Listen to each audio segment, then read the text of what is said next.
In the darkness of night, you can mistake a rope for a snake. Similarly, in the darkness of ignorance, you mistake your conscious divine nature as the body-mind complex. This error of superimposing one thing on another is known as Adhyasa.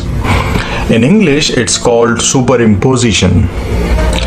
The scriptures say that just as in the darkness you superimpose a non-existent snake on a rope, similarly, in the darkness of your ignorance, you are superimposing your body and mind on the consciousness.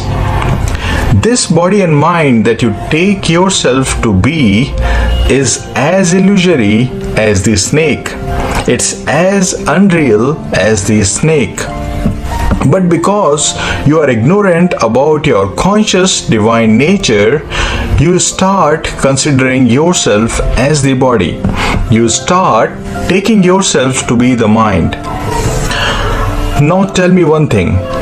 How can the fear of illusory snake go away? It can go away only when you shine the torch on the rope, right? In the light of the torch, the truth of the rope stands revealed to you. Similarly, when you inquire within yourself, when you shine the light of inquiry within yourself, you will realize the truth of your real self. You will come to know who you really are in your essence.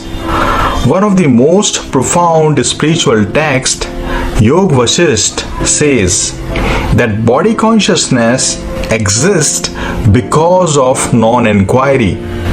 Mind exists because of non-inquiry.